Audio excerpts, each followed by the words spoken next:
wanted to get Falto to talk a little bit more about some of the other cigars he has. He just mentioned to me that he makes a Petit Corona and a Maduro. And I wanted to ask you, how did you pick the Brazilian Bahia wrapper? We buried the tobacco in the factory. Because he doesn't bust it with the aromas. And I just put it up with what I was telling you about the vanilla kind of nuance of the aroma in the cigar. It's very interesting.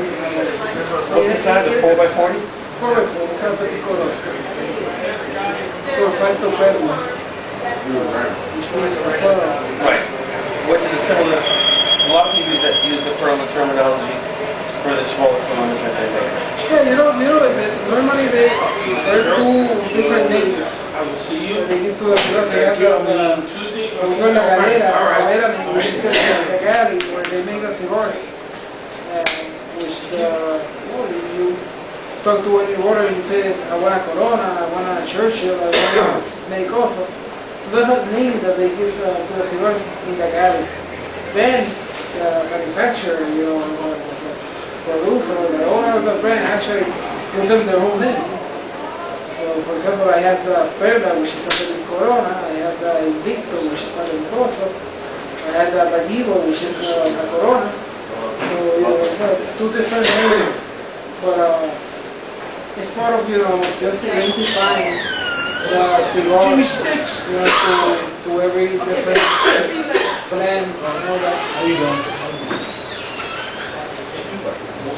How did you decide to get? Now I just watched your DVD and it's great, and we're going to actually watch it on Saturday when we do the blind tasting.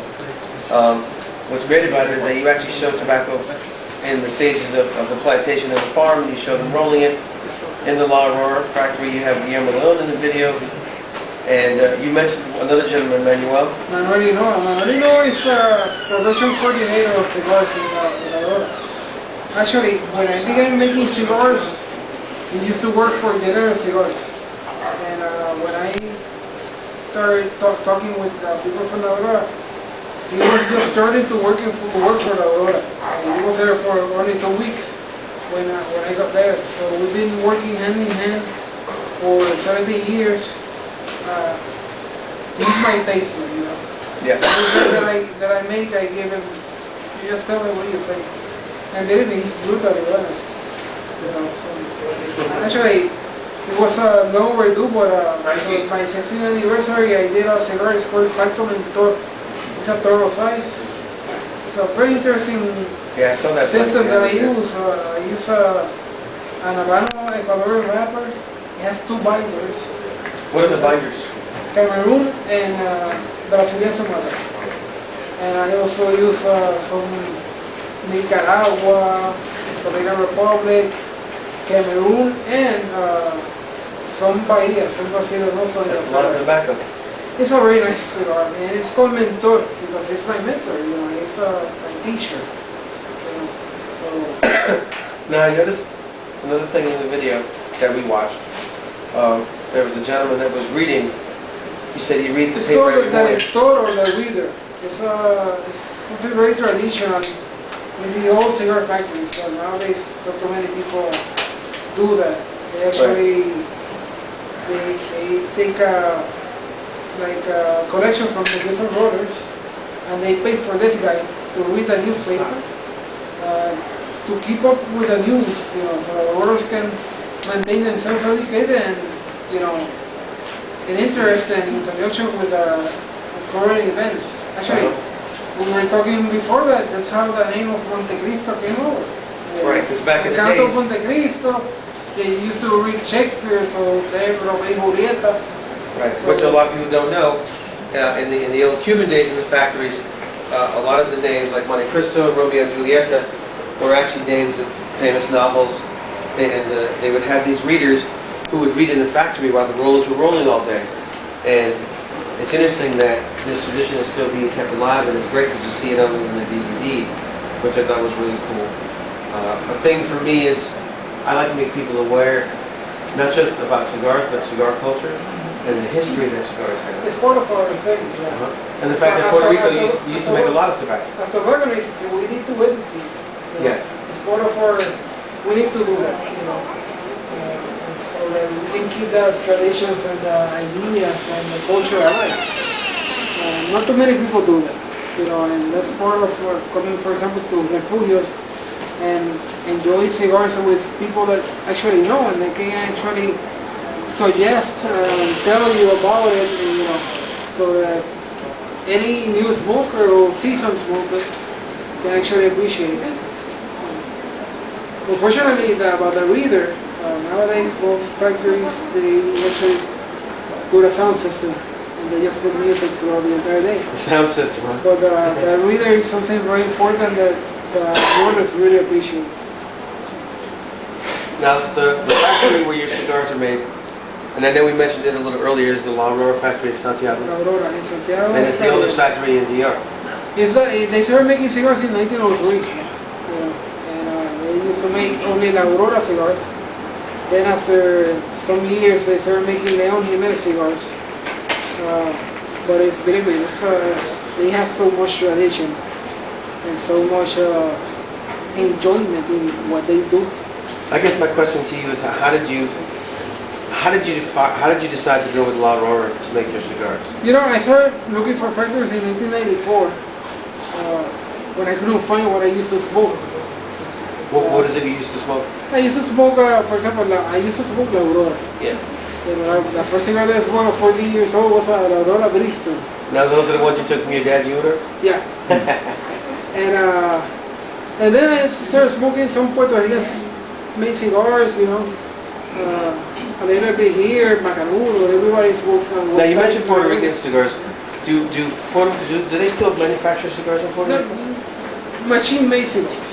Nowadays, the only tobacco that's grown in Puerto Rico is blonde tobacco, which is normally used for cigarettes.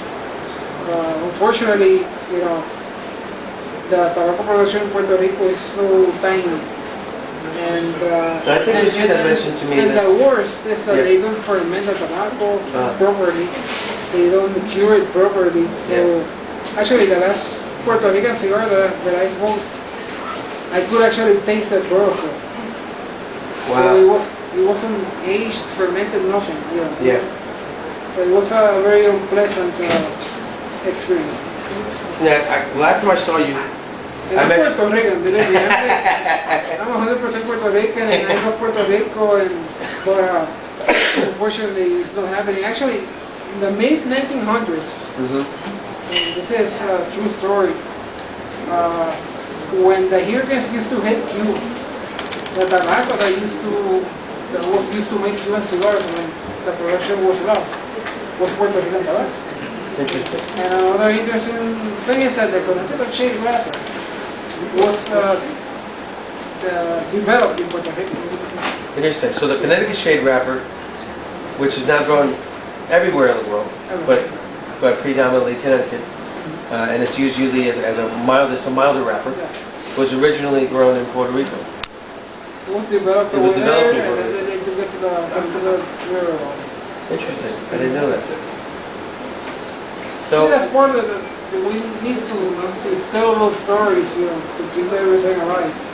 absolutely, those stories are important. I think it's important that, right, because it's not just about you want to know why you decided to put 5 different tobaccos in your cigar, and obviously a lot of it for you is flavor.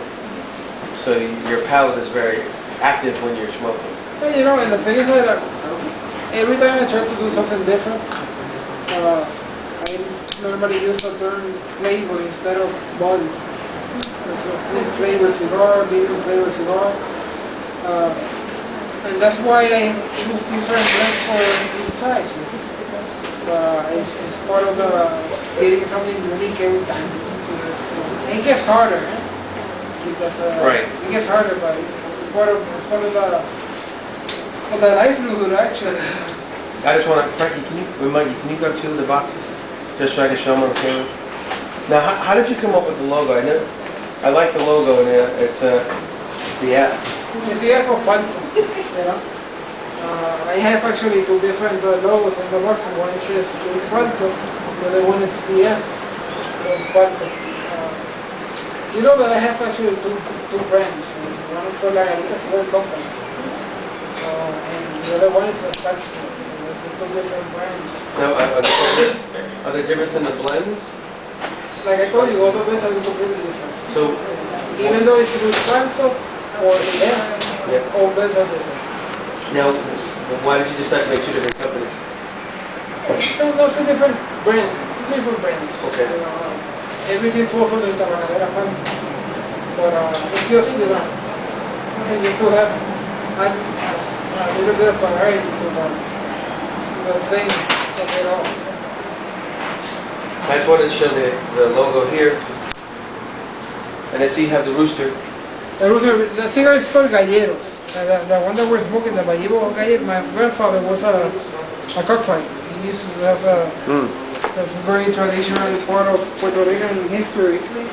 And so the cigar has a rooster because the size, when there's a Corona, I named it Gallero in his honor. This cigar here, the Falto Gigante, which is the only one, the only cigar box that doesn't have the Luis Falto or the F. He has what we call, this is part of Carnival in Puerto Rico. It's people that dress up like this and they just roam the streets, you know, scaring kids, and so there's something very traditional also. It's called Falto Gigante. A very nice cigar, very unique. Describe the blend on this cigar again. It's a very interesting blend. The cigar has a Habano Ecuador wrapper. It has a Dominican binder. And it has 3 different ligeros. The ligero in tobacco is the strongest leaves. The leaves that actually pass the corona, which are the top leaves. And you get ligero. It's a very strong tobacco because they're still growing. They have a lot of oils in it, a lot of nicotine still. So it's very powerful. And this cigar has 3 different types of ligero. 3 different types of ligero. 2 Dominican and 1 Nicaraguan, plus I add a little bit of Cameroon to lower the flavor a little bit, you know, to mellow it out. And also to help with the combustion, because since the ligero has so many oils, you know, the combustion can actually be a little bit, you know, faint. So you got a little scientific. Oh yeah. This is pure science. Pure science. You know. Right, so the combustion would be the burn The burn. of the cigar, helping it to burn even. Sorry. But it also adds flavor. The Cameroon adds flavor too. Oh yeah. It has just a bit of sweetness to it. It helps the combustion, but it's still a very full flavor cigar because of that calories. Well, Falto, I think that's it. It was great to have you come by the shop today and to have you talk about your cigars and history. I looking forward to. I wish you were here Saturday because I'd love to have you here, hang out with us.